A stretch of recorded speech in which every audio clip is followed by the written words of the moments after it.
Hello, good evening. सभी को मेरा आवाज़ ठीक ठाक आ रहा होगा। तो आज हम जो जेआईबी का मार्केटिंग मॉड्यूल है उसमें यूनिट नंबर 41 को करेंगे। और जितना भी हम टॉपिक अभी तक हमने कर लिया है, अगर हम उनके कहीं क्वेश्चंस वगैरह देखते हैं या रिवीजन करते हैं तो थोड़ा सा कॉन्फिडेंस आपको ज़रूर आएगा कि हाँ, कुछ तो पढ़ रहे हैं। तो सभी से रिक्वेस्ट है कि पढ़ने में बिल्कुल भी वो न करें। अगर पढ़ने में आप थोड़ा सा लापरवाही कर रहे हैं तो हो सकता है आप अगले नेक्स्ट टाइम के लिए तैयारी कर रहे हो। और अगर आप ढंग से पढ़ते हैं तो इसी बार में आपका जेआईबी ये क्लियर हो जाएगा। और हमेशा से मैं बोलता आया हूँ कि शॉर्टकट कुछ भी नहीं है, किसी के पास नहीं है। जो भी अगर क्वालिफाई होता है कम पढ़ने से तो वो अपनी जो उसकी कैलिबर है, उसकी नॉलेज है, उसका एक्सपोजर है, उससे पास होता है। कम पढ़ने से कोई पास नहीं होता है, ठीक है। तो यूनिट का नाम है डिस्ट्रीब्यूशन। डिस्ट्रीब्यूशन से मतलब होता है कि जो भी आपका प्रोडक्ट है कैसे वो पहुंचेगा, कैसे आप अपने फैक्ट्री से कस्टमर तक वो प्रोडक्ट पहुंचाते हैं, उसको डिस्ट्रीब्यूशन बोला गया है। और डिस्ट्रीब्यूशन कैसे कैसे होता है, बैंकिंग सर्विस का डिस्ट्रीब्यूशन कैसे होता है, मोबाइल बैंकिंग क्या है, इंटरनेट बैंकिंग क्या है, इसके बारे में इस टॉपिक में हम लोग पढ़ेंगे। ठीक है, आसान टॉपिक है। तो इंट्रोडक्शन में हमें कोई बात नहीं करनी है, बिल्कुल भी सीधे चैनल पे आते हैं हम लोग।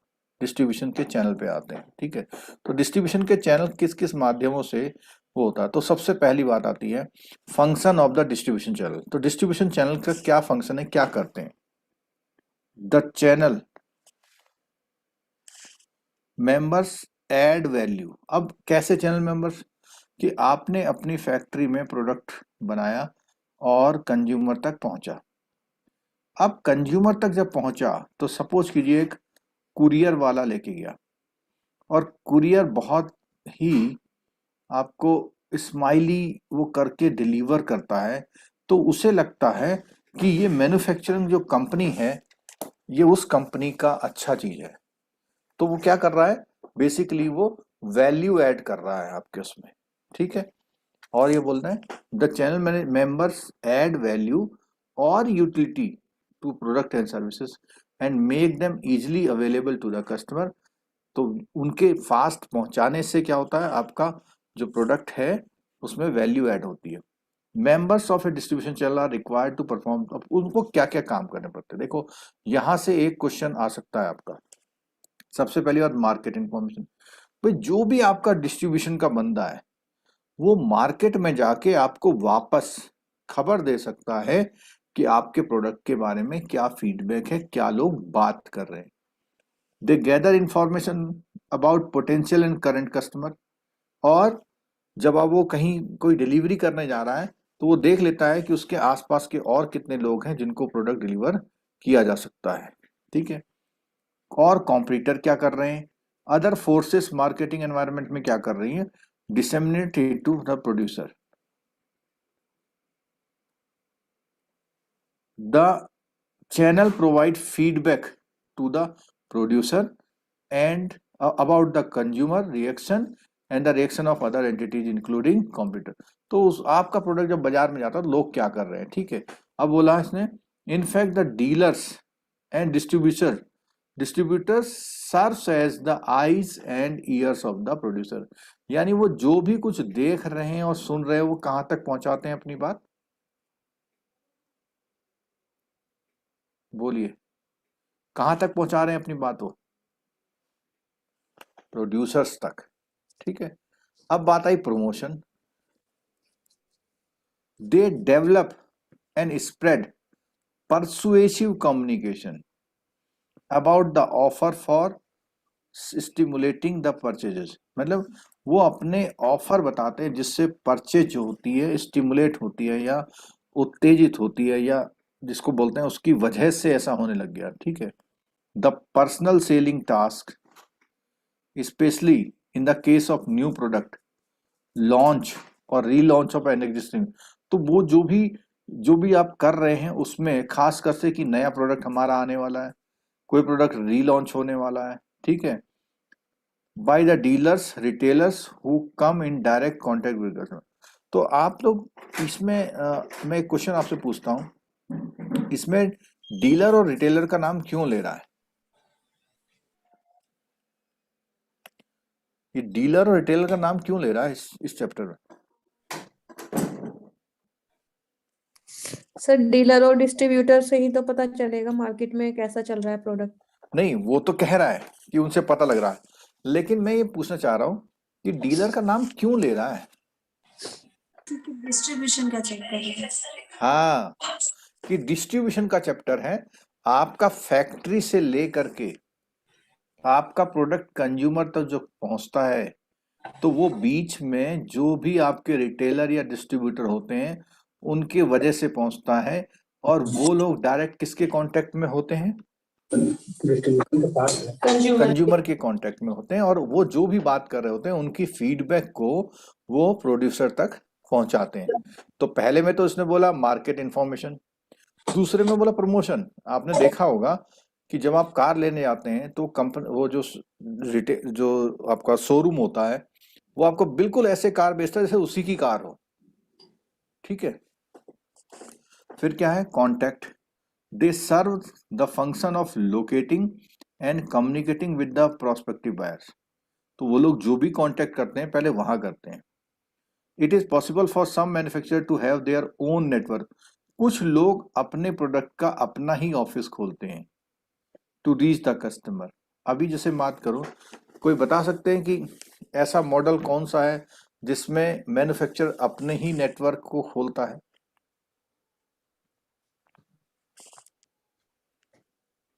बोलो, तो एक कंपनी का नाम बताइए जो अपना प्रोडक्ट भी बनाती है और अपने अपने ही एम्प्लॉय को वहां शोरूम में बैठाती है।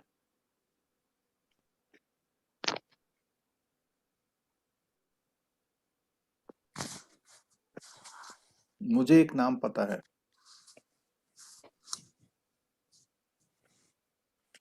रिलायंस सर। हम्म रिलायंस। बैंक। रिलायंस नहीं, रिलायंस में तो बहुत सारे डिस्ट्रीब्यूटर आते हैं। मैं बताऊं, जियो। खादी खादी ग्रामोद्योग सुना आप? Yes sir, yes sir. उसमें जो प्रोड्यूसर होते हैं और जो वहां बैठे होते हैं ना, वो उन्हीं का स्टाफ होते हैं, ठीक है। लेकिन जैसे आपने जियो वगैरह या इसकी बात बता रहे हैं, पतंजलि की बात बता रहे हैं, ये क्या है कि इतना बड़ा नेटवर्क है, इतने ज्यादा शोरूम है इनके, कि इनको क्या करना पड़ता है? बीच में लोगों को लाना पड़ता है एज ए डिस्ट्रीब्यूटर। ठीक है, क्लियर हो गया? यस। आगे देखिए, तो यहाँ बोला मोस्ट मैन्युफैक्चरर स्पेशली क्या करते हैं, find it difficult to do because the large number of widely scattered customer. The distribution channel due to the physical proximity of customer helps smooth sales process and brings together customer. तो उसने बोला जो भी आसपास के उनके distribution channel के through क्या होता है, वो अपनी सेल्स को स्मूथ कर पाते हैं और कंज्यूमर को अपने पास खींच पाते हैं, ठीक। फिर बोला मैचिंग।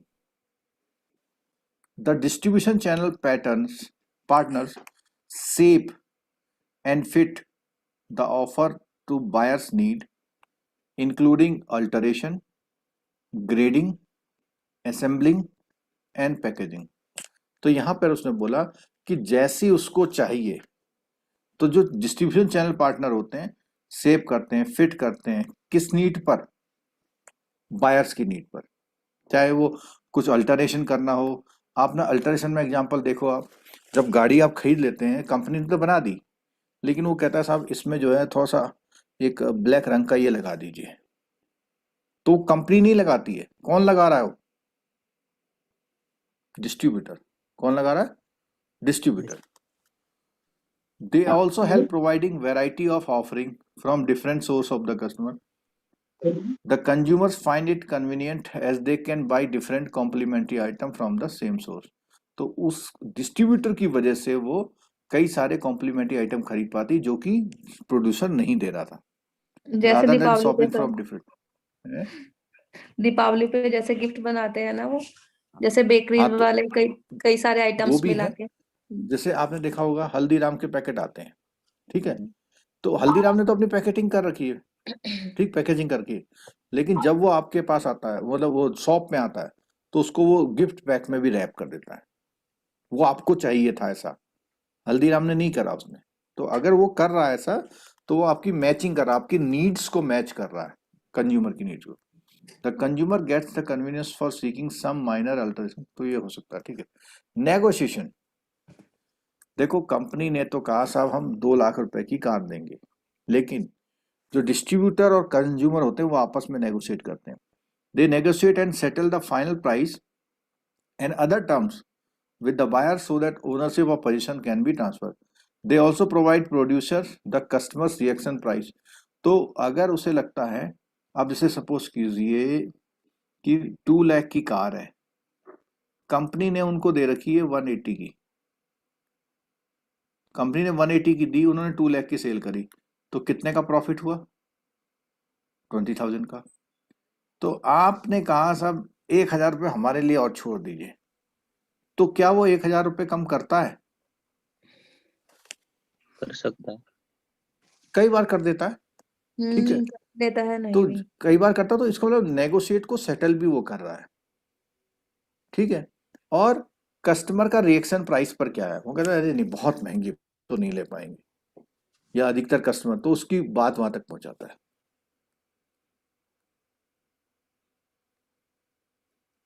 अगला पॉइंट है product information. Distribution channel not only sell the product but provide the required technical information about the, कि भाई कैसे चलती, कितने bhp है, तो डिस्ट्रीब्यूटर करता है इसको। मशीन जो है बेचनी है, फ्रिज बेचना है। Physical distribution, the channel perform an important role in physical distribution, वो चीज कस्टमर तक पहुंचती है। दे transport and store the goods और रीचिंग अल्टीमेटली, ठीक है। फाइनेंसिंग, दे एक्वायर, अब आजकल तो बहुत सिंपल सी बात है, क्या होता है वो फाइनेंसिंग कर रहे हैं। आपने देखा होगा जितने भी फ्रिज टीवी वाली शॉप्स हैं सब फाइनेंस करती हैं, ठीक है, जबकि कंपनी नहीं दे रही कुछ भी उन्हें फैसिलिटी, ठीक है। Risk taking, they assume the risk for carrying out the channel, और अधिकतर जो भी लड़ाई झगड़े होते हैं वो सब लोग उसी से आके लड़ते हैं, ठीक है, तो रिस्क भी वही लेते हैं। चैनल के टाइप, चैनल के टाइप, यहां देखिए चैनल के टाइप क्या होते हैं, कंज्यूमर डिस्ट्रीब्यूशन चैनल के टाइप, इसको थोड़ा समझ लीजिएगा, यहाँ से एक क्वेश्चन आ सकता है आपका, इम्पोर्टेंट है।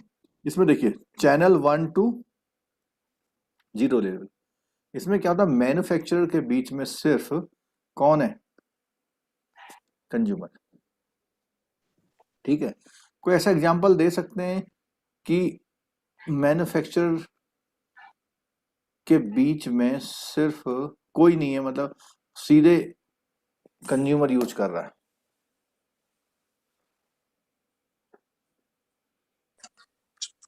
सर मिल्क सब्जी। हाँ, कई केस में हो सकता है कि वो मैन्युफैक्चरर ऑनलाइन आपके जो दरवाजे प्रोडक्ट पे ला होता रहा है है, सेल कर, ऑनलाइन है? प्रोडक्ट में जैसे होता है जो जीरो चैनल, उसमें रिटेलर या होलसेलर खत्म हो जाते हैं। हाँ, ऐसा भी हो सकता है जो मैन्युफैक्चरर सीधे आपको सप्लाई कर रहा है। जैसे मान लिया मैं एक सिंपल सा एग्जांपल दूं कि मान लिया मैं आपको बुक्स भेज रहा हूँ यहाँ से बाई कुरियर, ठीक है, तो बाई कुरियर अगर मैं बुक्स भेज रहा हूँ, ठीक है, तो इसका मतलब ये है मैन्युफैक्चरर और आप हैं बीच में, ठीक है। इसमें जो कुरियर है वो कुरियर एक तरह का क्या नहीं है, डिस्ट्रीब्यूशन चैनल नहीं है, क्या नहीं है वो, डिस्ट्रीब्यूटर चैनल नहीं है, ठीक है, वो केवल एक सर्विस प्रोवाइड कर रहा है। डिस्ट्रीब्यूट करने वाले में ये प्रॉपर्टी है, क्या है, या तो वो रिटेलर होगा, या वो होलसेलर होगा, या जॉबर होगा, ठीक है। तो पहले वाले में मैन्युफैक्चरर से सीधे किसको मिल रहा है, यूजर को। दूसरे वाले में मैन्युफैक्चरर के बीच के साथ पास में कौन आ रहा है, रिटेलर, और रिटेलर से फिर जा रहा है, तो एक आ गया बीच में। चैनल 3 में 2 लेवल है, मैन्युफैक्चरर होलसेलर को, होलसेलर इधर और रिटेलर इधर।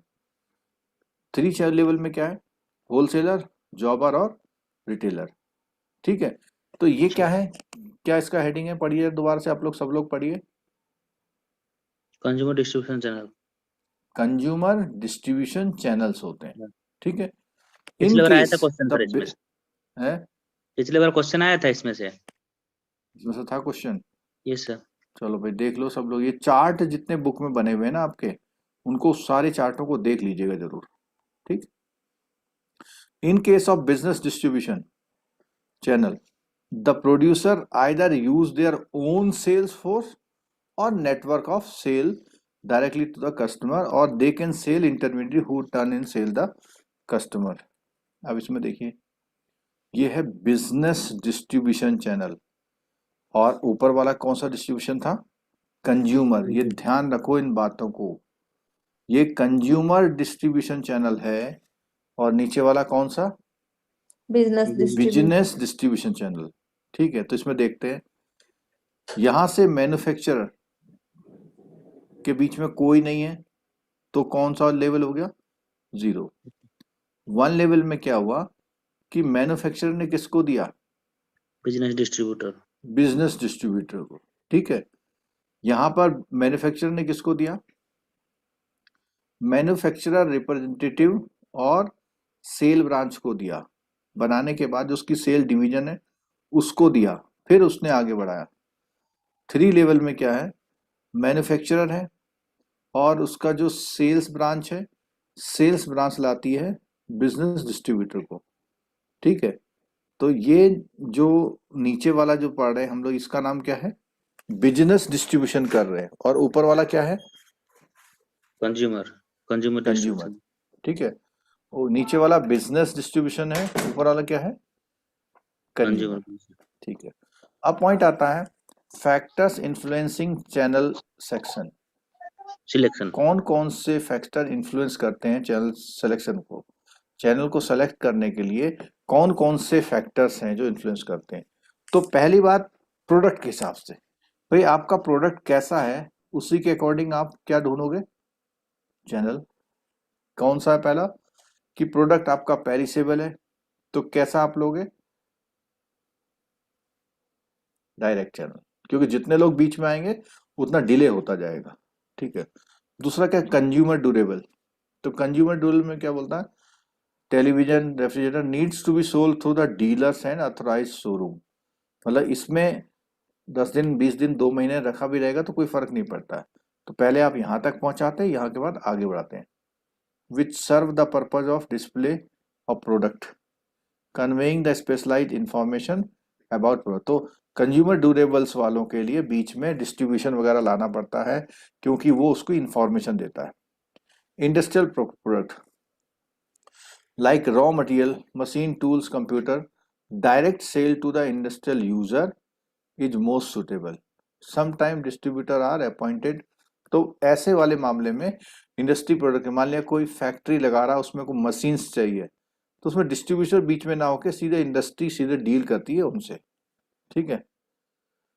तो पहली वाली कैरेक्टरिस्टिक्स थी प्रोडक्ट के हिसाब से। ये हम पढ़ रहे हैं factor influencing channel selection. Sir channel consumer को सिलेक्ट ड्यूरेबल, करने के लिए कौन से फैक्टर ध्यान में? हाँ, कंज्यूमर ड्यूरेबल कौन से चैनल में आएगा? इसमें डायरेक्ट चैनल में तो ये नहीं आएगा ना? ये इस वाले में आएगा,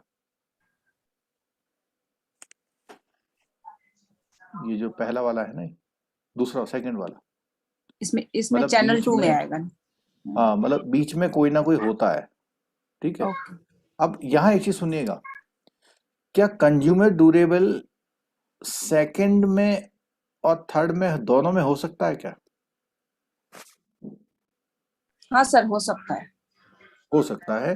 वो डिपेंड करता है कि उनका नेटवर्क कैसा है, उनकी डीलिंग्स कितनी होती हैं, ठीक है। अगर उनको कहीं बीच में स्टॉकिस्ट चाहिए होता है तो वो बीच में होलसेलर को ले आते हैं, नहीं तो वो जो दुकान वाले होते हैं वो सीधे मैन्युफैक्चरर से सामान उठाते हैं। जो भी कंज्यूमर ड्यूरेबल सीधे वहाँ कहाँ से उठा रहे हैं? और टीवी और इसकी बात करें तो इसमें 2 नंबर वाला ही चलता है, क्योंकि वो लोग सीधे ड्राफ्ट कहाँ भेजते हैं? रिटेलर। रिटेलर कहाँ से मंगाता है? सीधे होलसेल से ना? उसकी डीलिंग सीधे कंपनी से होती है, ठीक है। ओके लेकिन कुछ आइटम ऐसे होते हैं, जैसे मान लिया मैं बात करूं, मेडिसिन्स की बात करूं, अगर मेडिसिन्स की बात करूं तो मेडिसिन्स में रिटेलर से पहले कहाँ आती है? छोटे जो स्टॉकिस्ट होते हैं उनके पास आती है, जिनको हम होलसेलर बोल सकते हैं। ठीक है, क्लियर हो गया?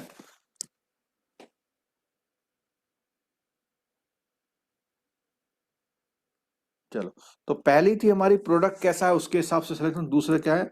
मार्केट कैरेक्टरिस्टिक, कि किस मार्केट में आप लोग ट्रेड कर रहे हैं, तो उस मार्केट के हिसाब से, जैसे location, size, number of potential customer, buying habit of the consumer, elasticity of demand. अब तो इसकी वजह से भी होता है। तो दूसरा इसने बोला for product with A local market, कौन सा वाला सही रहता है? डायरेक्ट। भाई जब पास में पहुंचाना तो बीच में किसकी जरूरत है आपको? ठीक है। However in the case of the having regional national network, तो उसमें क्या होगा? आपको इंटरमीडिएरीज की रिक्वायरमेंट होगी। ठीक। For consumer goods like soap के, इनके लिए क्या है? वाइड स्प्रेड होते हैं और डिफरेंट टाइप ऑफ नीड और बाइंग हैबिट्स होती हैं। For such product it is better to have 2 और 3 लेवल चैनल। यानी जैसे मैंने अभी एग्जांपल दिया था आपको कि मैन्युफैक्चरर से होलसेलर पर, होलसेलर से जॉबर्स पर, जॉबर्स पे रिटेलर। तो जॉबर जो है बीच में एक और पार्ट आ गया जो होलसेलर और किसके बीच में आता है? रिटेलर के बीच में। या आप ऐसा कह सकते हैं कि होलसेलर बैठा है दिल्ली में और आपके एरिया का जो है उसका नाम है जॉबर। मतलब अगर आप दिल्ली में बैठा है, दिल्ली से मुरादाबाद भेजा, या हैदराबाद बैठा है, हैदराबाद से कहीं आसपास भेज दिया उसने, उसके बाद फिर रिटेलर को गया। तो वो डिपेंड करता है कि क्या, कि मार्केट कैसा है, कैसे वहां तक पहुंचा जाएगा। तो सेकंड पार्ट हो गया मार्केट। तीसरा हो गया कस्टमर का, कि भाई कस्टमर कैसा है। तो कस्टमर में कौन से ग्रुप का है? आपने देखा होगा जितने भी यंग कस्टमर हैं उनके लिए कौन सा चैनल यूज कर रहे हैं? बताएं जरा।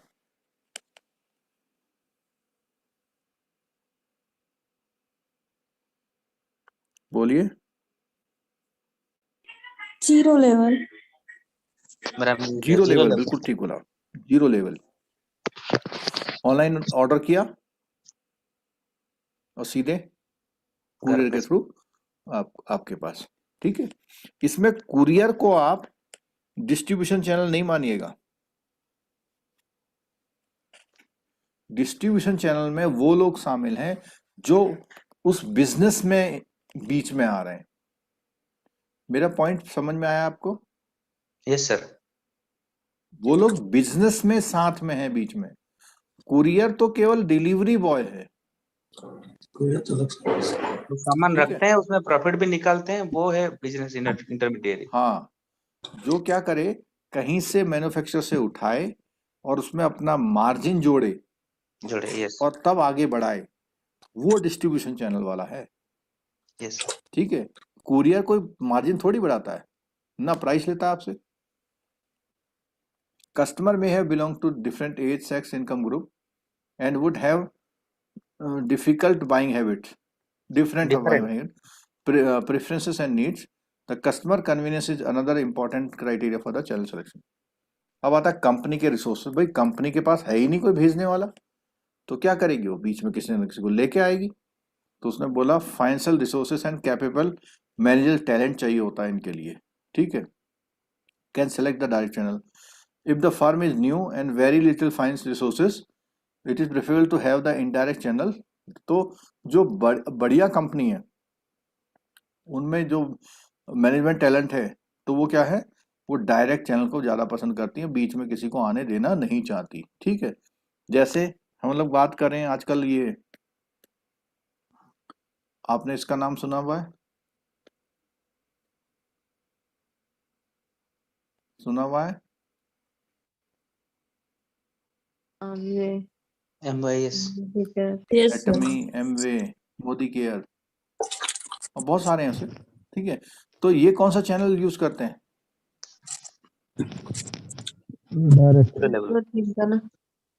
डायरेक्ट ही करते हैं। ठीक है।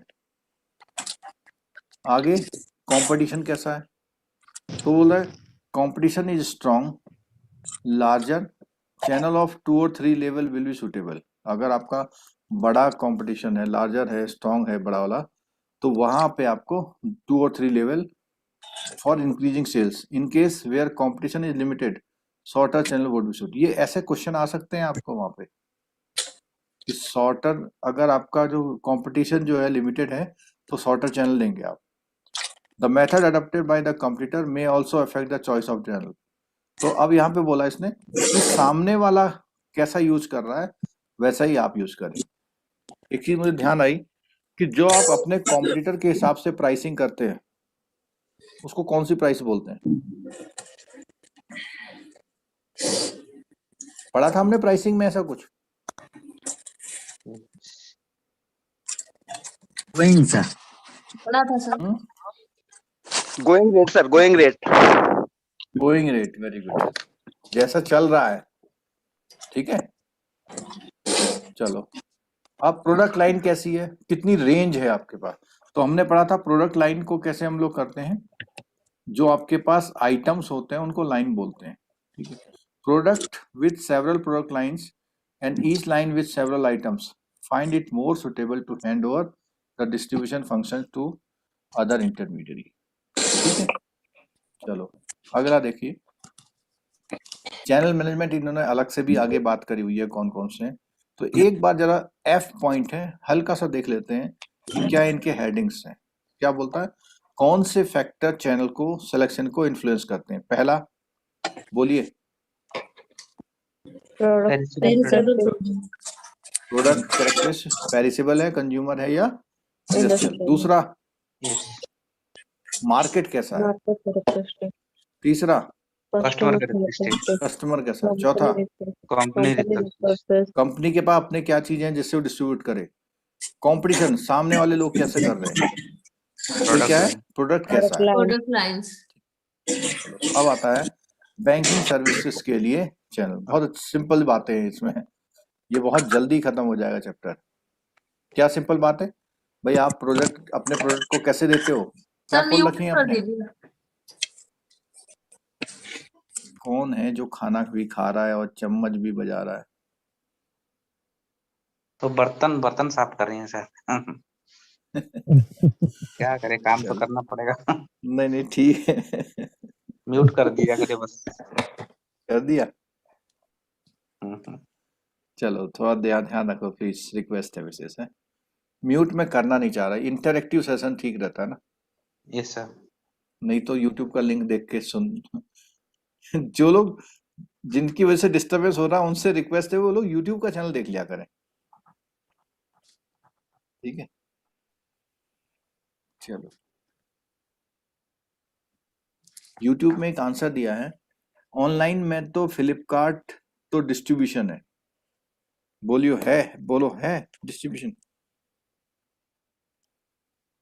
ऑनलाइन जो आप वो कर रहे हैं तो फ्लिपकार्ट क्या डिस्ट्रीब्यूशन है.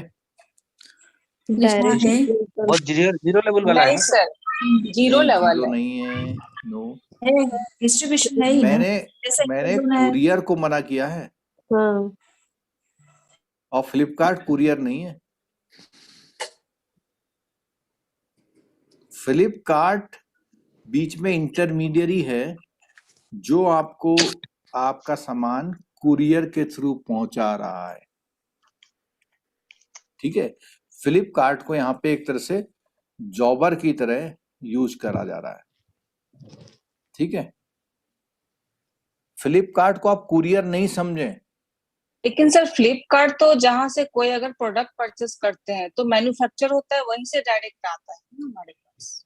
लाके पहुंचा वहीं तो है. नहीं, वहीं से डायरेक्ट पहुंचाता है. लेकिन अगर वो नहीं होता फ्लिपकार्ट अगर नहीं होता तो क्या वो डिमांड जनरेट होती. रिकॉर्डिंग आ गया सर. नहीं. सर ये भी तो हो सकता है ना, फ्लिपकार्ट होलसेलर से लेके दे रहा हूँ. लेकिन सर जो हाँ, हो क्वेश्चन सकता है. जैसे देखे थे, जैसे इंटरनेट में जो सेलिंग होता है वो जीरो लेवल होता है, डायरेक्ट सेलिंग. ये भी है क्वेश्चन पढ़ा था मैं. मतलब इंटरनेट से सेलिंग नहीं, तो ऐसा भी तो हो सकता है कि आप सीधे प्यूमा के शूज की वेबसाइट से परचेज करें, ये कौन सा लेवल है? Zero level.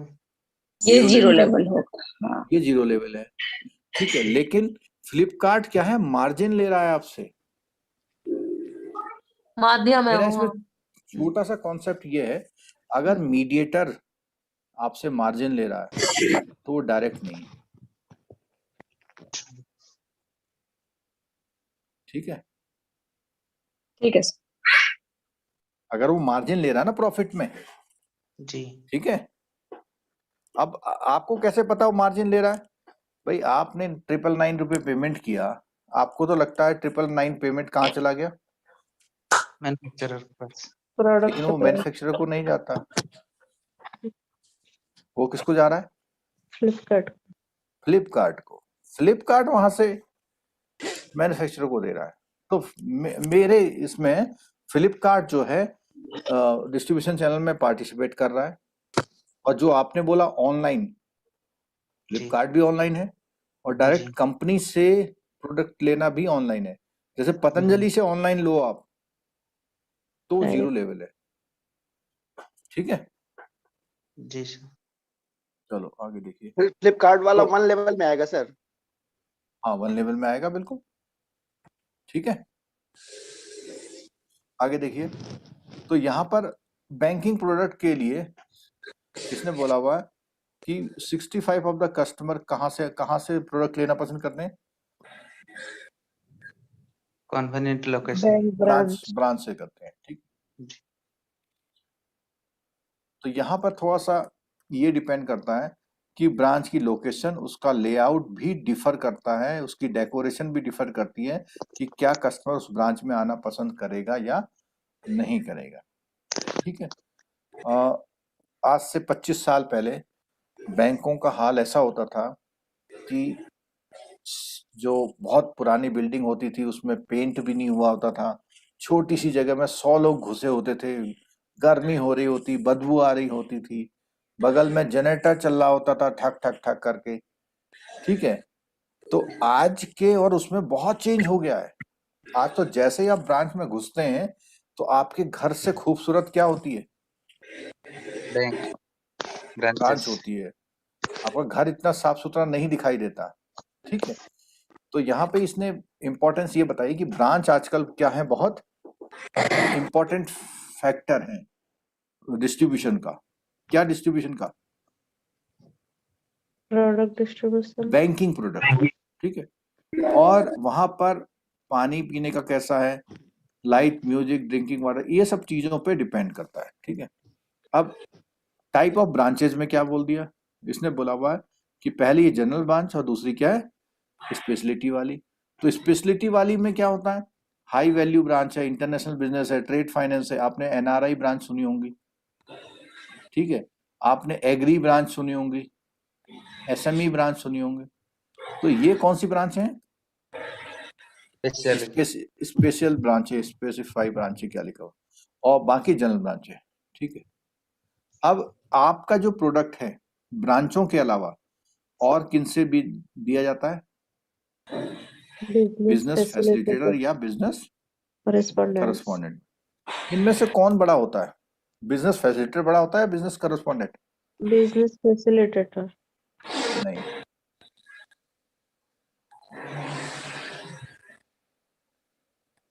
देखो कहीं इसमें एक्सप्लेन किया होगा। On the recommendation of made by the intellectual RBI micro finance की Khan committee, banks are permitted to use the intermediaries such as NGO, SHG, microfinance institutions, civil society और private entities, इनके through अपने product दे सकती हैं, ठीक है, through the use of business facilitator and business correspondent. This has the potential providing. आपने क्या answer दिया है, कौन बड़ा होता है? Business facilitator. अच्छा, ये बताओ आप, जो आधार सेंटर है इनको क्या बोलते हैं आप लोग, बिजनेस फैसिलिटेटर या बिजनेस करस्पॉन्डेंट? फैसिलिटेटर। अच्छा, बिजनेस करस्पॉन्डेंट कौन होते हैं? बीसी है सर, गांव गांव में लोकेट होते हैं ना सर। कियोस्क बिजनेस वगैरह करस्पॉन्डेंट हम्म, नहीं, उनको भी बिजनेस फैसिलिटेटर बोलते हैं। ठीक तो है, ब्रांच कैसे बिजनेस होते हैं सर? करस्पॉन्डेंट क्या होते हैं? ब्रांच का कॉर्पोरेट टाइप प्रोडक्ट होता है। बैंकिंग का प्रोडक्ट को सेल के लिए ब्रांचेस वगैरह होता है ना, वो जो 24/7 चलता है, कौन होते हैं वो? वो बिजनेस कॉरेस्पोंडेंट ना। नहीं नहीं नहीं, business correspondent corporate tie up वाले लोग होते हैं। जैसे आपका अकाउंट जियो के सारे आउटलेट में खुलने लग जाए तो वो आपका बिजनेस करस्पॉन्डेंट है जियो। ठीक है, अभी देखो आगे कहीं और पॉइंट निकल के आएगा। ये जो आधार सेंटर होते हैं उनको क्या बोलते हैं, आप सिंपल बता दीजिए। बिजनेस सीएससी सेंटर भी बोलते हैं सर, जो गाँव में बिजनेस सर्विस कॉरेस्पोंडेंस होते हैं क्या? ह्यूमन सर्विस सेंटर बोलते हैं उसको। सर्विस सेंटर तो सभी का हो गया। चलो यहाँ देखो, this model had an advantage to choice of a variety of intermediaries such as NGO, MFI, various other formal and informal organizations for appointment at BF or BC. This would include establishment of kiosk, e-chopal, and retail chain being utilized at the center. While the use of intermediary of service delivery through business facilitator or correspondent model can generally be help the bank reducing their cost, actual cost. तो इन सब से क्या फायदा होता है कि एक benefit मिल जाता है कि आपको अपनी कॉस्ट उतनी नहीं लगानी पड़ती है, लेकिन कस्टमर का काम आप वहां पर करवा पाते हैं। ठीक है, actual cost would depend on the natures of the intermediary, the efficiency of its operation. मतलब तो ये तो कॉमन बात हो गई यहाँ पे।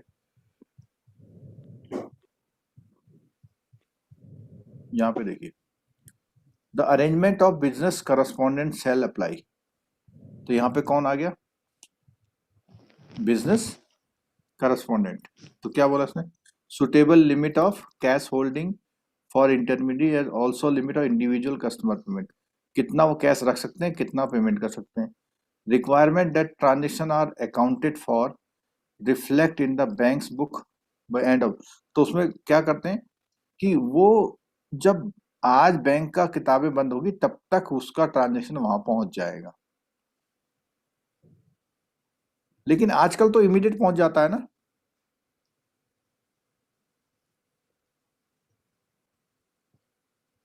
बोलिए। हाँ। माइक्रो एटीएम से करता तो इमीडिएट डेबिट हो जाता ना। हम्म। All agreement contracts with the customer cell clearly specify bank के रिस्पॉन्सिबल कस्टमर। और अगर ये कोई भी गलती करते हैं तो इसकी रिस्पॉन्सिबिलिटी किसकी होती है? बिजनेस फैसिलिटेटर और कॉरेस्पोंडेंट। नहीं, अगर ये गलती करते हैं तो किसकी रिस्पॉन्सिबिलिटी होती है? बैंक की। क्यों? हाँ, आपने वो सुना होगा प्रिंसिपल और एजेंट का जो कॉन्सेप्ट है, प्रिंसिपल और एजेंट। प्रिंसिपल और एजेंट के कॉन्सेप्ट में क्या बताया था हमने? एजेंट जो भी काम करता है उसकी जिम्मेदारी किसकी होती है? प्रिंसिपल का। प्रिंसिपल की। तो ऐसे ही बैंक यहाँ प्रिंसिपल है और ये फैसिलिटेटर क्या है यहाँ पे? एजेंट है बैंक के। ठीक है। अदर चैनल, अदर यहाँ तो देखो सबसे पहला तो ब्रांच आया, ब्रांच के बाद कौन आया? बीसी और बीएफआई। उसके बाद कौन आया? ये टेक्नोलॉजी आ गई, टेलीफोन बैंकिंग, कॉल सेंटर। तो आपने क्या करा? हाँ, बस इतना जरूर है कि इन जो टेलीफोन बैंकिंग और कॉल सेंटर्स में आप पासबुक अपडेट नहीं कर सकते, एफडीआर बना के घर नहीं पहुंचा सकते। ये केवल आपके ऐसे बिजनेस करती जिसमें ह्यूमन इन्वॉल्वमेंट नहीं होता है। ठीक है, ऐसे बिजनेस ऐसे काम कर सकती है। ठीक है, तो क्या करते हैं यहाँ पे देखो, certain basic banking transaction like balance enquiry कर सकते हैं। रिक्विजिशन ऑफ चेकबुक का मतलब है आपकी रिक्वेस्ट ले सकते हैं, दे नहीं रहे। Offer through banking in phone banking. फिर आया एटीएम। तो एटीएम में क्या होता है आजकल, सर्विस तो सारी रिक्वेस्ट कर सकता है, लेकिन डिस्पेंस क्या कर सकता है वो? कैश। क्या कर सकता है? कैश। और एटीएम आजकल रेलवे स्टेशन पे, पेट्रोल पंप पे सब जगह मिल जाते हैं। पर्सनल कंप्यूटर, अगर आपके पास अपना कंप्यूटर है तो भी वो आपके लिए डिस्ट्रीब्यूशन चैनल का काम करता है, ठीक है। अच्छा, एक चीज और है, ये जितने बैंकिंग हैं उसमें क्या डिस्ट्रीब्यूट हो रही है? सर्विसेज। Services, service. ठीक है, ये ध्यान रखना।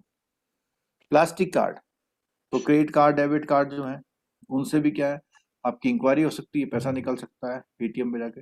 These serve as a means of the credit service becoming available at the merchant establishment. Merchant establishment यानी जो दुकानें होती हैं वहां पर आपको ये मिल जाती हैं, ठीक है।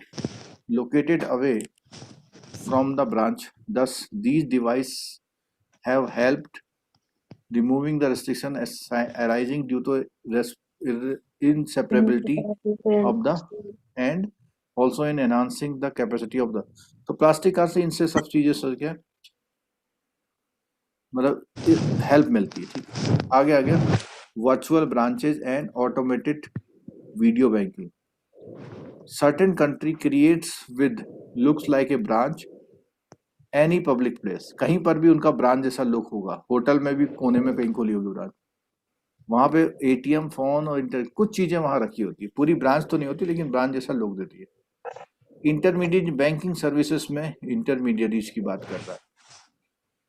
Of the conventional type of now find certain banks have started availing the service of external agencies for extending some banking। कुछ सर्विसेज बाहर आपकी मिल सकती हैं, दूसरे लोग, दूसरे जो कि बैंक नहीं है वो आपको ये सर्विसेज दे सकते हैं, ठीक है।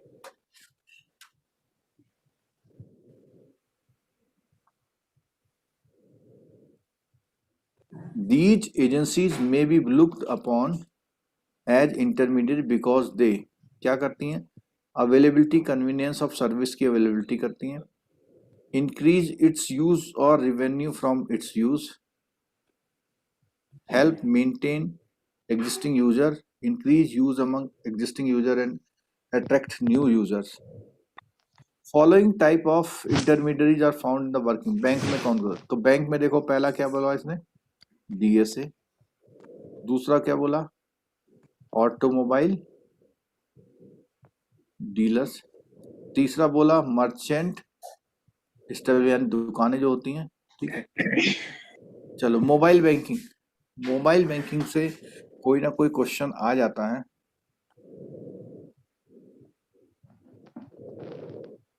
यहाँ थोड़ा सा देखना पड़ेगा आपको। मोबाइल बैंकिंग में रेगुलेटरी रिक्वायरमेंट की बात कर रहा है, मतलब आरबीआई क्या चाहता है आपसे, तो आपको सबसे पहले क्या लेनी पड़ेगी, परमिशन, जो कि आरबीआई का department of payment and settlement system है। Bank which are licence supervised and having physical presence in India who have implemented core banking, तो कोर बैंकिंग होनी जरूरी है, उन्हीं को मोबाइल बैंकिंग सर्विस करने का, ठीक है। Indian rupee based domestic service are to be provided, use of mobile banking services for cross-border inward and outward transfer is strictly prohibited. Banks may use the services of the business correspondent appointed in compliance with the RBI। और जब भी ये करेगा तो क्या क्या चीजें उसे ध्यान में रखनी है, एक तो KYC, anti money laundering, combating, इसको बोलते हैं CFT, combating the financing of, terrorist को फाइनेंस रोकने के लिए कॉम्बैटिंग करना। तो ये इंस्ट्रक्शन आपको फॉलो करवानी पड़ेगी जो भी आप मोबाइल बेस्ड बैंकिंग सर्विस देते हैं। Technology use the mobile banking must be secure and should ensure confidentiality, integrity, authenticity and non repeatability.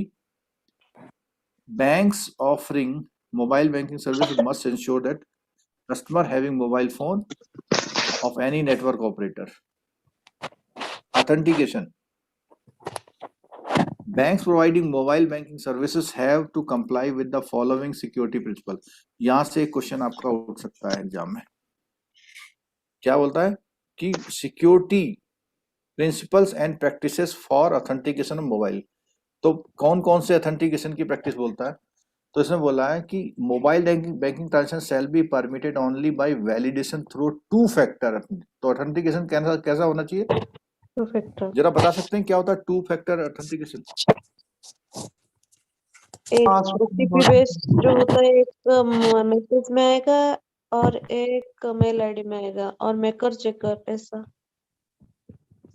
नहीं, तो ये जो सर ओटीपी आता है और पिन ट्रांजैक्शन पिन होता है ना, टू हाँ फैक्टर हाँ होगा। वही कहना ओटीपी पहले आपने पिन डाला, हाँ उससे भी पूरा नहीं हुआ, ठीक है, ओटीपी उसके बाद ओटीपी अच्छा पिन की जगह आजकल क्या है, कई जगह थंब वाला भी चल रहा है। Yes. चलो, one of the factor authentication shall be MPIN or any higher standard. MPIN is used end-to-end encryption to the MPIN design. मतलब मीन्स जब आप किसी भी डिवाइस में डाल रहे हैं तो उस डिवाइस में स्टोर नहीं होता, सीधे कहाँ जाता है वो, सर्वर पर जाता है। MPIN shall not be clear text anywhere in the next network. MPIN shall not be in clear text anywhere in the next. क्या मतलब हुआ इसका, समझ रहे बोलो, एनवायरनमेंट का मतलब क्या है? वो जो सर्वर में स्टोर होता है सिक्योर होगा। नहीं, वो तो इनक्रिप्शन बोला एंड टू एंड,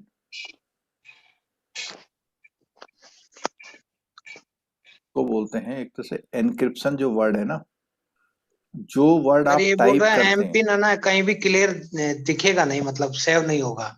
नहीं दिख तो उसमें जाता ही, आप अगर वो नहीं अपन ने उसमें अलावा जो दूसरी जगह के कोई उसको नहीं कर सकता हाँ मतलब आइडेंटिफाई। इसको मैं बता रहा हूँ, एनक्रिप्शन से जाएगा। जब आप अपने मोबाइल पे चीज डालेंगे, जब आपके मोबाइल से बाहर निकलती है ना, जहाँ जा रही है वहाँ टेक्स्ट फॉर्म में नहीं आती, वो इनक्रिप्ट हो जाती है। The MPIN shall be stored in secured environment. RBI के इनिशिएटिव्स में बात कर रहा है इसमें, तो अमाउंट की बात कर रहा है यहाँ पे। तो ये थोड़ा सा मेरे को बताना, क्या ये बिल्कुल ठीक है कि जो आजकल बैंकिंग करस्पॉन्डेंट है, BC आउटलेट हैं, वो जो पेमेंट है कितने तक कर पाते हैं? 10,000 10 तक जमा कर निकाल के दे सकते हैं और 25 तक जमा कर सकते हैं सर, 20 तक जमा कर यहाँ सकते दिया हैं। हुआ has been facilitated up to 10,000 per transaction subject to monthly cap. 10,000 तक का बोला हुआ है इसने, ठीक है, कैश पे आउट पर। कैश निकाल सकते हैं, विड्रॉल कर सकते हैं। अच्छा, दूसरा बोलता है similarly cash pay in the facility has been 5,000 per transaction subject to monthly इतना remitter for transfer of fund of bank account. Remitter has to provide only minimum detail. तो यहाँ पर इसने ये तो रेमिटेंस के लिए बोला हुआ है 5,000 वाला, और 10,000 किसका बोला हुआ है? कैश पेमेंट पे। फिर ये कैश पेमेंट क्या है, उसमें तो ट्रांसफर ही होगा ना बस, किसमें? मोबाइल कैश बैंक विड्रॉल में। भी तो करते हैं, कैश विड्रॉल नहीं कर नहीं, देते ये तो बिजनेस फैसिलिटेटर की बात कर रहे हैं, मोबाइल से आगे आगे हम लोग ये बात कर रहे थे ना। अब यहाँ पे लिखा BC जो था, होते हैं ब्रांच में, BC जो होते हैं ये लिखा ना, वो ये माइक्रो एटीएम रखते हैं ना, रेमिटेंस तो हम देख फ्रॉम के ए पैसा दे बैंक देते हैं। अकाउंट अब वो for Aadhaar cash payout to the beneficiary not having a bank account at an ATM BC outlet has been facilitated 10,000। ये तो not having account वाले लोग हैं। सर ये कियोस्क वाले हैं क्या? कियोस्क क्या है, इसमें आजकल कई सारी फैसिलिटी आ रही, गांव में यूज होती हैं ज्यादा फैसिलिटी। तो सर ये कियोस्क भी गांव में होते हैं यूज? सर वो कियोस्क स्मॉल का मतलब अकाउंट तो होता है, सर कियोस्क ये का ना मतलब होता है छोटा सा प्लेस जहां पर बैंक का ATM या इंटरनेट बैंकिंग का सिस्टम रखा होता है, उसको कियोस्क बोलते हैं। पर सर ये ये माइक्रो है एटीएम मतलब ये तो BC होता BC है ना, होते हैं सर, BC होते हैं BC तो होता है बिजनेस ना, उसके कोरेस्पोंडेंट। द्वारा एक अकाउंट से 10,000 रुपए निकाला जा सकता है सर ये एक बार स्मॉल में अकाउंट होते मैक्सिमम, हैं। और अगर 2 बार निकालता है तो 20,000 उसका लिमिट खत्म हो जाता है, और जमा करने में वो 25,000 उसका जमा कर सकता है। हाँ ये सही बोल रहे हैं सर, सही है। ये घर घर घूम के भी देते हैं सर, लेकिन नॉट हाँ, हैविंग घर-घर बैंक घूमते अकाउंट हैं। ऐसे तो नहीं होता, वो बैंक अकाउंट भी रखते हैं। वो आधार लिंक जिसमें होता है अपना आधार से निकालते हैं सर। हाँ नहीं, आधार वो हाँ, कोई सीधे भी बैंक का दे उसमें सकता है सर, कोई भी बैंक का मतलब जरूरी नहीं कोई सा बैंक का दे सकता है वो। जी। तो नॉट हैविंग बैंक अकाउंट का मतलब वो है, वो आधार से देता है उसका payment. Yes sir. Micro ATM होता है ना, माइक्रो एटीएम में भी माइक्रो तो एटीएम उसे बोलते हैं, वही माइक्रो एटीएम। चलो इसको आप बेहतर जो आजकल चल रहा है ये आपको पता होगा कि ठीक क्या है सर, इसके कर लेंगे। रीजन वो चल रहे हैं, ठीक है। हम्म, चलो फ्यूचर प्रोस्पेक्टस में आजकल आपको पता है। अच्छा ये आईएमपीएस वो वाला नहीं है, इंटरबैंक मोबाइल पेमेंट सिस्टम नहीं है। आईएमपीएस का फुल फॉर्म क्या है जो हमारा वाला आईएमपीएस है? Immediate immediate payment payment immediate service. Money हाँ, immediate payment system. Payment system. IM का मतलब इमीडिएट है उसमें, ठीक है। यस। अच्छा एक चीज और ध्यान रखिएगा, ये जो भी रेमिटेंस वाली फैसिलिटी है वो कौन देता है? National payment NPCI। Corporation of India NPC देता है। एनपीसीआई। जब भी आप एनपीसी आईएमपीएस करते हैं तो आपसे एक वो लेता है, वो कहता है कि क्या आपने एनपीसीआई की वेबसाइट बिन लेकिन नंबर आता है ना। सर देख ली है, एनईएफटी ये आरटीजीएस पूछता तो है। आरबीआई करते हैं ना। क्या चीज ये? ना एनपीसीआई आरबीआई ने आईएमपीएस एनपीसीआई को दे रखा सारा काम ये। ना, आईएमपीएस तो इसके थ्रू होता है, एनपीसीआई के थ्रू। लेकिन ना आरटीजीएस और एनईएफटी आरटीजीएस भी उसके थ्रू होता है, एनईएफटी भी इसके थ्रू होता है। सारे मनी ट्रांसफर के हाँ सारे मनी ट्रांसफर एनपीसीआई करता है। नहीं सर, क्वेश्चन में पढ़ा था कि वो पता नहीं। क्या बोलो लेकिन बोलो सर बोलो तूर कोई सर बात। का क्वेश्चन था, उसमें दोनों आरबीआई के बताए थे वो, आरबीआई के क्या बताए थे। अब थोड़ा क्या चीज? चेक कर लीजिए सर, नहीं तो डाउट क्लियर कर नेफ्ट देते। और आरटीजीएस। सर वो आईएमपीएस पूरी होता है। लाइन में लिखा है with the approval of the reserve bank. हाँ ये भी है ना, ये तो आईएमपीएस के बारे में लिखा है, आईएमपीएस के बारे में लिखा हुआ है ना।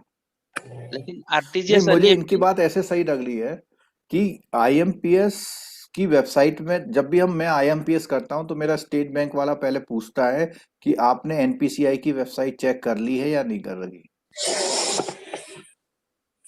अब बात आती है आरटीजीएस और एनईएफटी की। एक मिनट रुक जाना जरा। आरटीजीएस एनईएफटी 12:48 बैच में होता है, आधा घंटा के इंटरवल में। वो वाली जो पढ़ाए थे दूर सर। ये वाली बात तो हमने भी पढ़ी है, बताओ कहाँ पढ़ी है? हाँ पढ़े थे हम भी। आरटीजीएस एनईएफटी में सर। जी पढ़ी थी हमने। पढ़े थे सर। Yes sir.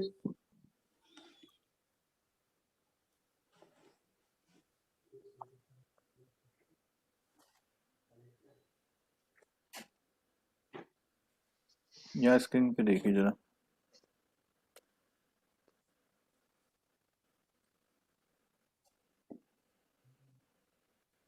क्या लिखा हुआ लाइन पे? Umbrella Organization for All is an initiative of RBI and Indian banks. मतलब ये तो बोला सब कुछ एनपीसीआई देखता है ना। Is RTGS under NPCI? ये हाँ ये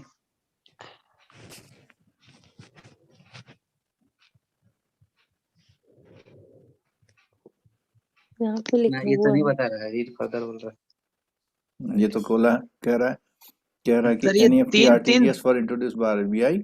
थ्री पेमेंट IMPS सिस्टम बोल रहा है ना, इसमें भारत पेमेंट, यूपीआई और ये आईएमपीएस तीनों को बोलता है। तूर सर ऐसे बताए थे।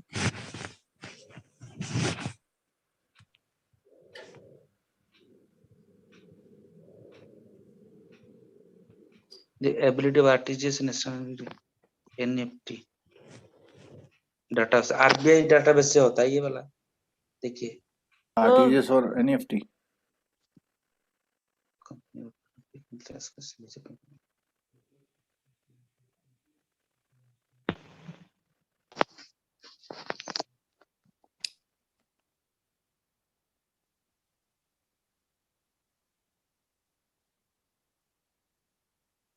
टूर सर ने बताया है कि आईएमपीएस नेशनल पेमेंट से होता है और एनपीसीआई से। भारत NPCI क्यूआर से, हाँ। कोड और यूपीआई 3 होता है उससे। तीन होता है। NPCI। अच्छा ये और जो ये आजकल इमीडिएट नेफ्ट और पेमेंट वाले आरटीजीएस सारे। उसके थ्रू होता है। अच्छा नेफ्ट और RTGS RBI.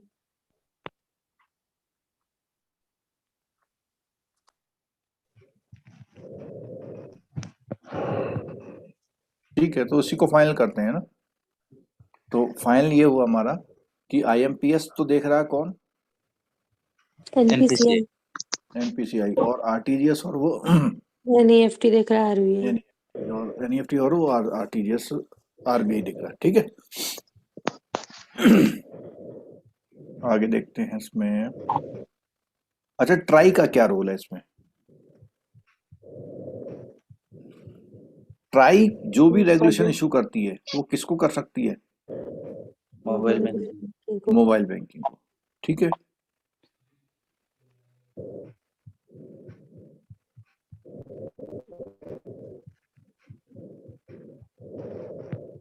The salient feature of regulations are, कौन कौन से रेगुलेशंस वो करती है? जो मोबाइल बैंकिंग रेगुलेशंस है ना, उसमें क्या क्या है? SS service provider shall facilitate bank to use SMS USSD, ये अनस्ट्रक्चर्ड सप्लीमेंट्री सर्विस डाटा, इसमें क्या होता है मालूम है किसी को? इसमें कुछ ऐसा करते हैं, हैशटैग 99 टाइप करते हैं तो एक मीनू निकल के आता है, उस मीनू में 1 2 3 डालते हैं तो उसके अकॉर्डिंग आगे एंड्रॉइड ऑप्शन। फोन के बिना भी आप कर सकते हैं, कीपैड फोन में होता नॉर्मल है। फोन से। हाँ, मतलब जो बिना इंटरनेट फोन होता है उससे भी कर सकते हैं। ठीक है जी।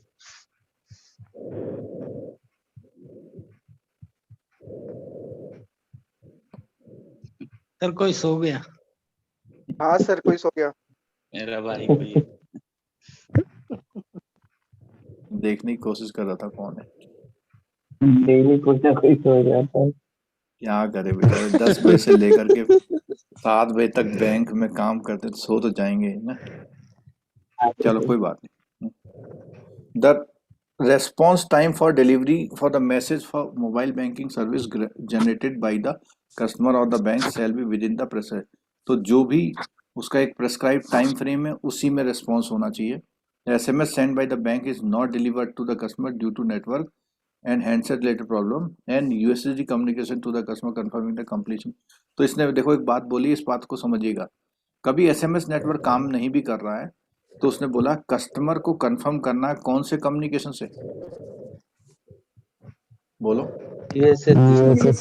यूएसएसडी क्या फुल फॉर्म है? Unstructured supplementary service data. Unstructured supplementary service data. ठीक है,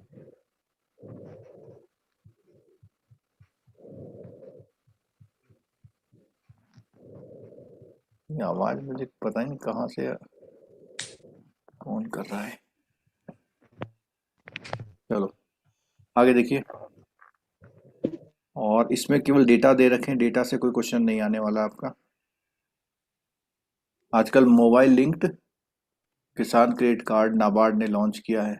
ठीक है, और तमिलनाडु में स्टार्ट किया है, पर 2011 तो बहुत पुरानी बात हो गई।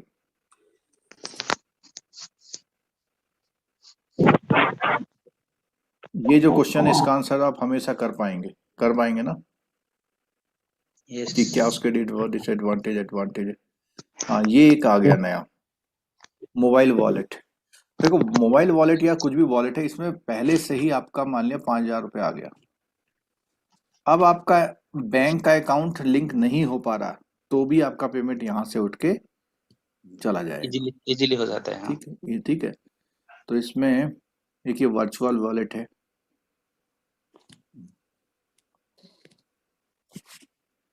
इन्फॉर्म मोबाइल डिवाइसेस में कोई इम्पोर्टेंट। इसमें क्वेश्चन शायद ऐसे आया था सर, जैसे कोई भी डेटा स्टोर और मतलब ट्रांजैक्शन ऐसे किस में कर सकते हैं, मतलब 2-3 चीजें दिए थे, ये वाली था शायद। कहाँ से ट्रांजैक्शन कर सकते हैं आप ना? जी जी। अब यहाँ देखिए, there is a new set of service provider other than the bank that provide mobile wallet service, thus spreading akin to mobile wallet or digital wallet.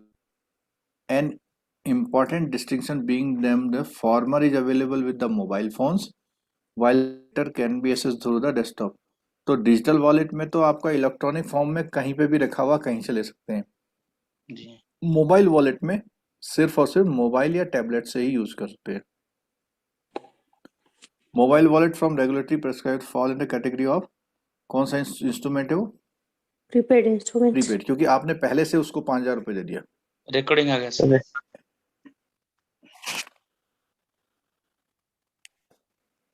entities desirous to providing mobile wallet service are required to obtain approval authorization from RBI. This can be offered by both banks and non-banking entities. The issuer are not permitted to pay in any interest. अब देखो, ये जो भी जहां पर भी आप पैसा दे रहे हैं ना उनको, तो उनको वो कोई भी इंटरेस्ट नहीं देंगे आपको, ठीक है। अच्छा, एक क्वेश्चन पूछता हूं मैं आपको, कभी भी आप मोबाइल या इंटरनेट बैंकिंग करते हैं तो ये वर्ड लिखा हुआ देखा आपने?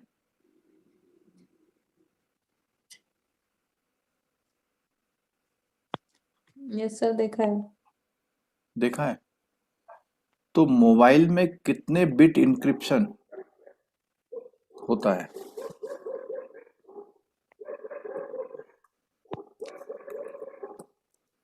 बोलो। ये तो नोट नहीं किया सर।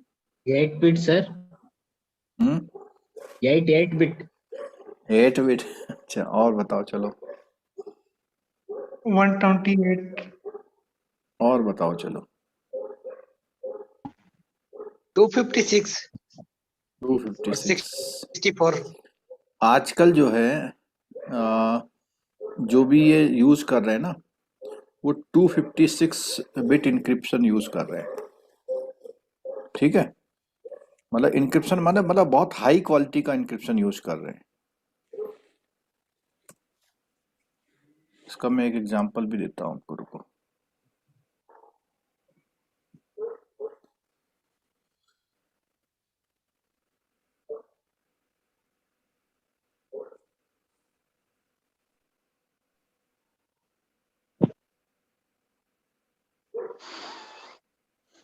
और इसके साथ एक चीज और है, सामने स्क्रीन पे देखिए जरा,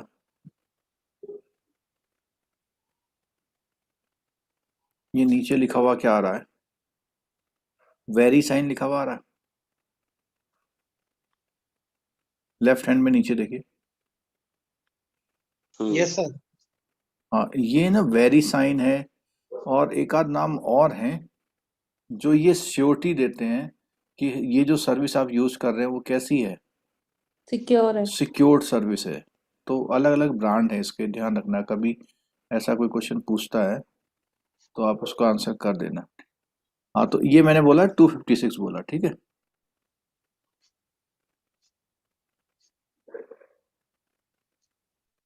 ये हिस्टोरिकल बिल्कुल पढ़ने की जरूरत नहीं है आपको। हाँ, ये थोड़ा सा यहाँ पे नया चीज आ गया है आपका। तो ये जो सर्विसेज हैं, इसमें बोला बैंक में जो फाइनेंशियल एंटिटीज की जो इंफॉर्मेशन टेक्नोलॉजी सर्विसेज, उसका नाम क्या है? इनफाइनेट है, ठीक है। तो ये वाइड एरिया सैटेलाइट बेस्ड वान होता ना, wide area network using VSAT technology was jointly setup by RBI और आईडीआरबीटी। आईडीआरबीटी समझते हैं आप? कहाँ पर है आईडीआरबीटी? हैदराबाद। हैदराबाद में है, ठीक है। ये और आरबीआई बेसिकली जो बैंकिंग टेक्नोलॉजी पर जो काम किया है वो आईडीआरबीटी ने किया हुआ है, ठीक है। The Indian financial network which initially comprise only the public sector banks, वजह तो शुरू में इसमें स्टार्ट हुआ था। और इसने क्या किया, एक प्रोजेक्ट आया सच negotiated dealing system, CFMS centralise fund management system, और आ गया है SFMS structural financial messaging solution for secure message transfer.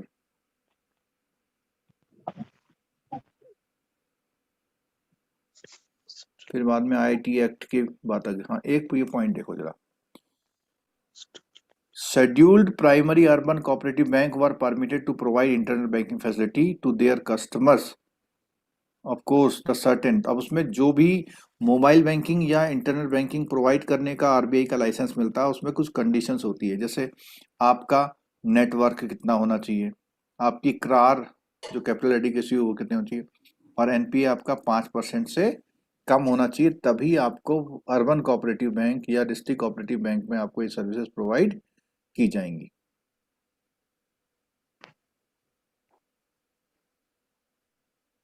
Security point of view से आपका क्या है? This has also given rights to the concern over the security of data. अगर मान लें इनको ये सर्विस प्रोवाइड कर दें तो आपको जो ट्रांसफर कर रहे हैं डेटा उसकी सिक्योरिटी, पता लगा बीच में हैक हो जाए, यहाँ से आपने 10,000 टाइप किया और वहाँ पहुँचते पहुँचते 1 लाख बन गया हो, तो वो दिक्कत हो जाएगी। Key component of such concern are authentication है, इसमें ऑथराइजेशन है, और थर्ड क्या है, प्राइवेसी एंड कॉन्फिडेंशियलिटी है, डेटा इंटीग्रिटी है, नॉन रिपीटेशन। इसको बोलते हैं a party to deal can not deny, मतलब उसको वापस नहीं ले सकती। जो उसने मान लिया एनईएफटी कर दिया तो कर दिया, इसको बोलते हैं नॉन रेपुडिएशन। एक बार शुरू में भी आया था वर्ड, ठीक है। जैसे आपका जब हो जाता है ना यहाँ से ट्रांसफर, एनईएफटी हो गया तो हो जाता है फिर वो।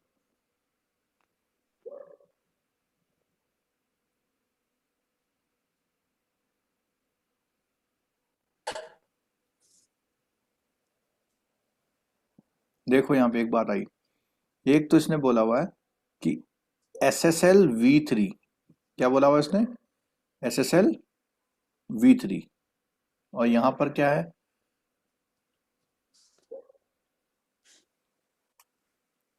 ये लिखा हुआ है ना SSL इज कंपेटिबल विद, तो उसने बोला वो V3 का वो होना चाहिए, ठीक है।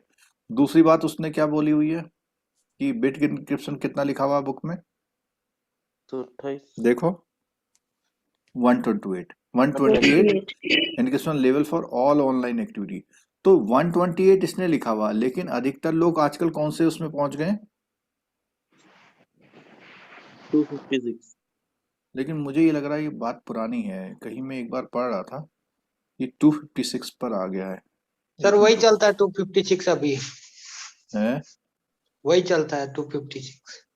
हाँ, तो ये बुक में या तो चेंज नहीं वो नहीं करा या कुछ है।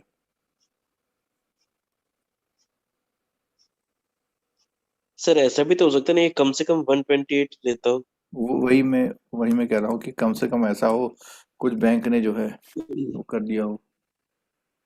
अभी आप स्क्रीन पे देखिए जरा,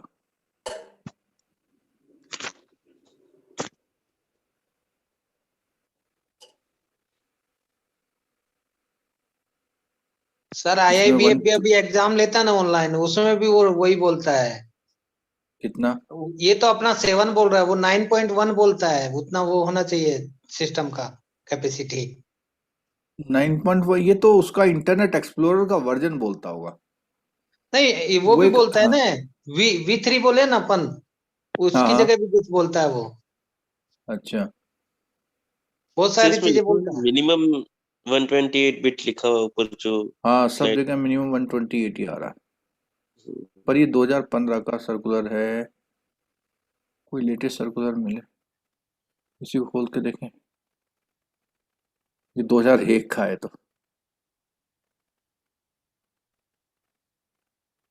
पर लग रहा है कि वो 128 पे चला, क्योंकि कहीं पर भी इसमें आया नहीं ना इमीडिएटली 256 वाला।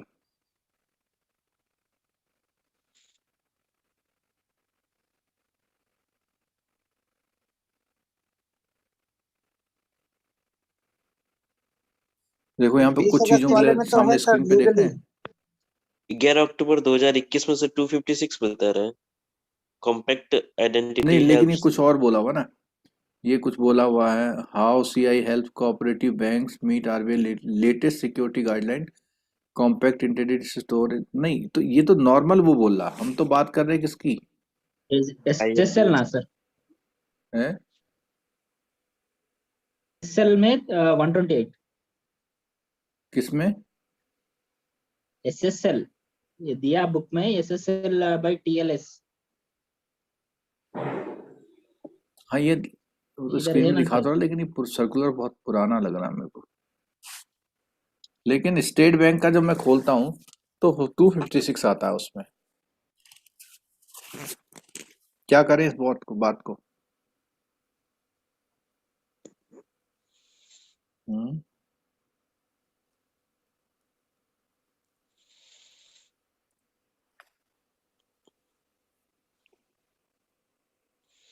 ये देखो साफ साफ लिखा हुआ, किस बात में लिखा हुआ, लेकिन ये इंटरनेट बैंकिंग एंड पेमेंट में लिखा हुआ है 256। IMPS और इंटरनेट बैंकिंग दोनों के लिए फिर अलग अलग है। IMPS के लिए कितना है? 128 जो इतनी देर अपन वो पढ़ रहे थे, मिनिमम 128 चाहिए।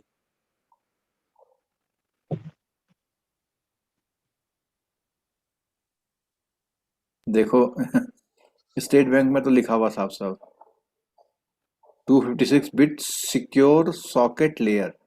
ये भी आपका नेटवर्क वाले क्वेश्चन में आ सकता है ना, नेटवर्किंग वाली में। ठीक है,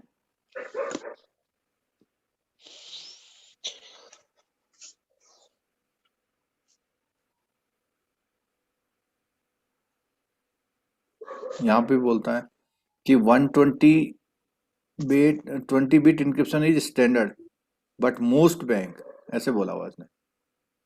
इसका मतलब 128 है फिर। ठीक है, लेकिन कई बैंक यूज कितना कर रहे हैं? हाँ, तो इसको हम लोग फाइनल स्तर से कर रहे हैं कि 128 आरबीआई के अकॉर्डिंग है, लेकिन बैंक चाहे तो अपना और अच्छा सिक्योरिटी पॉइंट यूज कर सकता है। ठीक है, चलो आगे देखो। रीस्टेब्लिशमेंट of any session after interruption should be require normal user identification. अब देखो, आपने देखा होगा कि इंटरनेट बैंकिंग जब यूज करते हैं तो बैक करते हैं तो क्या होता है? होम पेज पर चले जाते हैं सर। हाँ, वो मतलब आउट हो जाता है, आउट हो तो जाता है। हाँ। रीस्टेब्लिशमेंट बोल रहा है। अगर बैक करके आना है तो दोबारा से लॉग इन करना पड़ेगा। ऑथेंटिकेशन प्रैक्टिसेस इंटरनेट बैंकिंग, तो उसमें क्या है? पासवर्ड है, पिन है, ठीक है, और एटीएम कार्ड, स्मार्ट कार्ड है, बायोमेट्रिक, इनसे आपका क्या होता है? 3 फैक्टर बोला हुआ है। कौन से वाले? 3 फैक्टर। पहले फैक्टर पासवर्ड या पिन, दूसरे में एटीएम कार्ड लगा के भी आप अपने आप को प्रूफ कर सकते हैं, और तीसरा क्या है? बायोमेट्रिक या फिंगरप्रिंट। अभी आजकल आपने सुना होगा यहाँ पे, यहाँ देखो जरा, for carrying out critical transaction like fund transfer, the bank in India at least need to implement robust and dynamic two-factor authentication. क्या है पहला? Digital signature through a token containing digital certificate and associated private key, preferably with a corporate customer. दूसरा है OTP, तो digital signature या आपका OTP, dynamic access code, through various modes like SMS, mobile phone या hardware token करके कुछ उसमें बोला हुआ। रेगुलेटरी गाइडलाइन क्या है इसमें? ये फैसिलिटी किसको दी जाएगी? केवल अकाउंट होल्डर को। Should only to assist local currency products में है। Bank should make disclosure of risk, responsibility and liability to customer while banking. जैसे अभी हम वेबसाइट में देख रहे थे कि उन्होंने बोला हुआ है कि हमारा इस बिट इंक्रिप्शन पे काम करता है, और KYC, AML, PMLA, इसको सबको आपको करना है। Hyperlink from bank's website often raise the issue of reputation risk. Such links should not mislead the customer into believing that banks sponsor any particular product, any business unrelated to the banking. Means यह बोलने वाला है कि आप जो है hyperlink from the bank's website often raise the issue. Such links should not mislead the customer into believing the banks sponsor any particular product of any business. Hyperlink from the bank's website should be confined to only those portal which will they have payment arrangement. तो उनके उसमें उन्हीं portals को होना चाहिए जिससे उनका payment का अरेंजमेंट है बैंक के पोर्टल पे। रिस्क कैसा है इसमें? रिस्क तो एक तो ऑपरेशन रिस्क है। ऑपरेशन रिस्क में क्या है? जो उसमें एरर हो जाती है आपसे, ठीक है, उसको यूज करने में कोई एरर वगैरह हो रही तो कौन सा रिस्क है? ऑपरेशन। आपकी टेक्नोलॉजी हो सकती है, टेक्नोलॉजी फेलियर हो सकता है, आपका ट्रांजेक्शन फंस सकता है बीच में। सिक्योरिटी रिस्क में क्या है? आपका फंड क्या हो सकता है? कोई आपका फंड कैप्चर कर सकता है आपका, जो इंटरनेट में सिक्योरिटी होती है बेसिकली।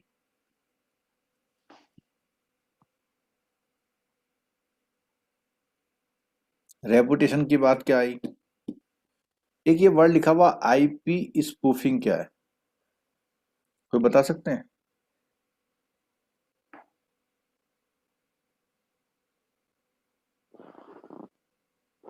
बोलो आईपी स्पूफिंग, ये आपके टेक्नोलॉजी वाले उसमें भी आ सकता है कि वो जो आईपी आपको दिखाई दे रहा है वो आईपी एक्चुअल वो होता नहीं जो दिखाई दे रहा है। मतलब एक तरह से एक ऐसा आईपी एड्रेस वो शो करते हैं आप, क्योंकि आईपी एक ऐसी चीज है जिससे आप आइडिया लगाते हैं कि आप ये कहाँ से काम हो रहा है, लेकिन वो आईपी क्या होता है, मिस रिप्रेजेंट करती है, जो वो आईपी है उसकी है नहीं वास्तव में। तो ऐसी भी टेक्नोलॉजी आजकल चल रही है, लोग करते हैं। रेपुटेशन का रिस्क होता है, जैसे ही आपका पैसा लूट जाएगा तो आप क्या कहेंगे, उस बैंक में रखा था मेरा पैसा हो जाए, लीगल रिस्क। क्योंकि जब आप ऐसा काम कर रहे हैं तो रूल्स जो भी है सब आपको फॉलो करने पड़ते हैं, अगर नहीं फॉलो करेंगे तो क्या होगा, आपको लीगल एक्शन हो सकता है आपको। ये बताइए पहला question, marketing channel refers to, सब लोग बोलिए।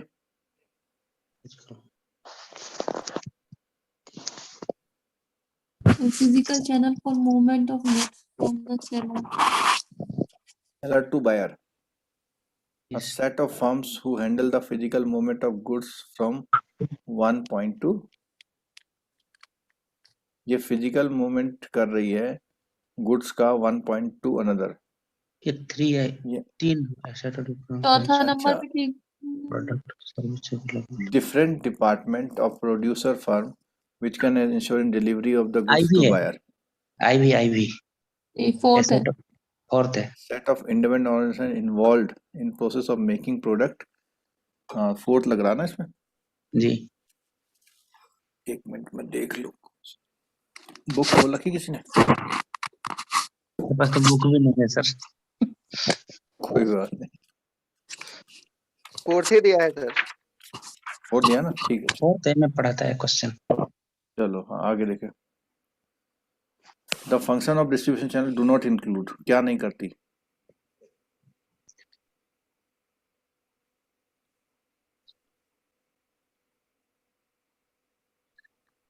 थर्ड मार्केटिंग रिसर्च, मुझे दूसरा लग रहा है, मार्केट रिसर्च, क्योंकि मार्केट रिसर्च तो उसके बाद होती है।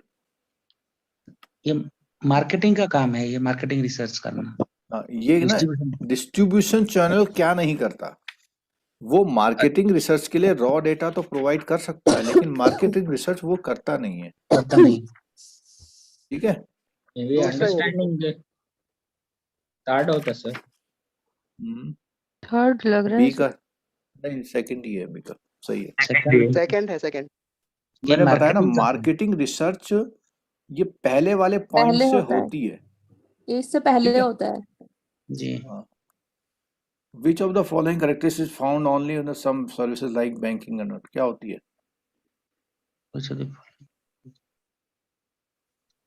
बैंकिंग में ही होता है काम।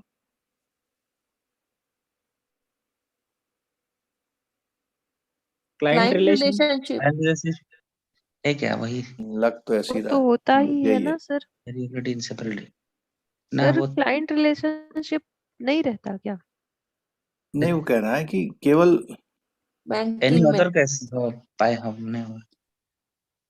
नहीं, क्वेश्चन पढ़ो। विच of the following characteristics found only in bank सम में मिलता सर्विसेज है, लाइक अदर बैंकिंग? कैसे में नहीं मिलता। हाँ, अदर में नहीं मिलता। ठीक है, जी। बैंक में क्लाइंट रिलेशनशिप मिलती है। हाँ, ट्रू फॉल्स में maximum number of entities level of distribution called the length of the channel, क्या कहते हैं इसे? Length of the channel. Maximum number of entity, वो कुछ यूज कर रहा था ना वर्ड। हाँ हाँ हाँ, द लेवल्स तो सर लेवल्स यूज कर रहा था, 0 लेवल्स, 1 लेवल्स, 2 लेवल्स। लेंथ नहीं बोला था ना, उसको लेवल बोला था। ठीक है। In selection of marketing channel, the product characteristics are relevant and market characteristics are no consequences.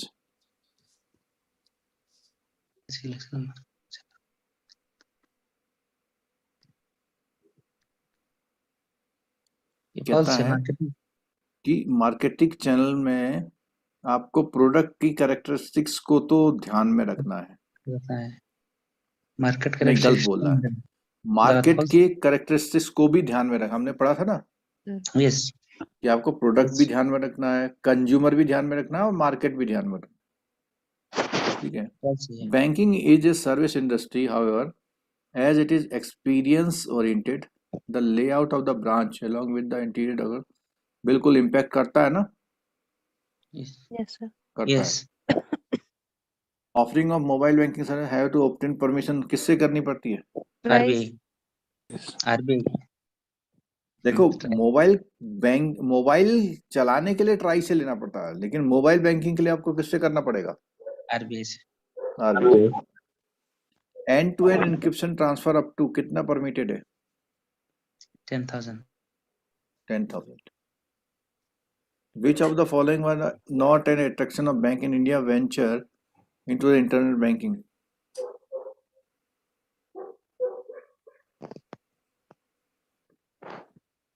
Sir fourth number question वापस बताना, इसमें 5,000 है सर बुक में।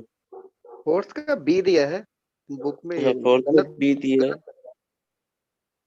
फोर्थ का बी दिया है 10 और without 20,000 and to 25,000 and transfer up to 5,000 दिया 35 हुआ है है क्या? नहीं सर 5,000 है, 35 नहीं है वो। 5,000 है। मिसप्रिंट, हाँ मिसप्रिंट हो गया। ओहो ऐसे है क्या? हम तो 10,000। हाँ, ये कौन से मिसप्रिंट हो रखा सिस्टम है। में होता है सर 5,000 ओनली? कौन से सिस्टम में होता है ये? सिर्फ 5,000 ही ट्रांजैक्शन होता है? Without encryption. मैं बता रहा हूँ, एक्सप्लेन करता हूँ मैं। Not secure. देखो, एंड टू एंड एनक्रिप्शन का मतलब सिक्योर्ड होता है। क्या होता है? सिक्योर्ड। इसमें तो आप 1 करोड़ का भी करेंगे तो कोई दिक्कत नहीं है, लेकिन अगर सिक्योर्ड नहीं है तो उसकी लिमिटेशन कितनी कर रखी है? 5,000। ठीक हो गया? चलो, which of the following not an attraction for banks in India to venture into internet, मतलब इंटरनेट बैंकिंग में जाने के लिए कौन सा अट्रैक्शन नहीं है भाई? ट्रांजेक्शन कॉस्ट डिमिनिश होती है इसमें? सी। नहीं, पहले ये बताओ पॉइंट पहला, ट्रांजेक्शन कॉस्ट डिमिनिश होती है?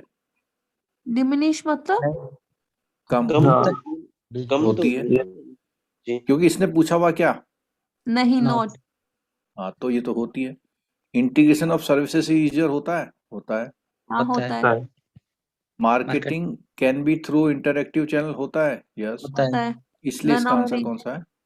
जब तक दिया भी है डी इधर नीचे डी नहीं, दिया वो भी तो वापस आंसर तो आपके पास भी है, हमारे पास भी है, लेकिन बात तो है डिस्कस करने की ना। समझने की बात है। बात तो है डिस्कस करके, चर्चा करके, क्योंकि ये मेरा बिलीव है, आपका भी होगा, कि अगर हम 1 घंटे कुछ बात कर रहे हैं तो जरूर वहां इसका इम्पैक्ट पड़ेगा आपको। इंटीग्रेशन ऑफ सर्विस क्या होती है? मतलब कई सारी सर्विसेज को जोड़ देना एक साथ। जैसे आपका चेकबुक इशू भी वहीं हो जा रहा है, एटीएम कार्ड भी इशू हो जा रहा है, आपका कुछ और एफडी क्रिएट करना है, कई सर्विस एक जगह हो जा रही है। इंटीग्रेट माने होता है मतलब जोड़ देना एक तरह से। ठीक है, ठीक है सर। चलो दोस्तों, थैंक यू, कल और आगे बढ़ेंगे। ठीक है, और नेक्स्ट वीक का छुट्टी वगैरह का जुगाड़ कर लेना, जो भी करते हो। सर एक चीज और पूछनी थी। बोलो बोलो। सर आजकल व्हाट्सएप बैंकिंग भी आ चुकी है, फिर वो किस में आएगी? मोबाइल वॉलेट में आएगी, पेटीएम टाइप। अच्छा, वो पेटीएम जो भी तो मोबाइल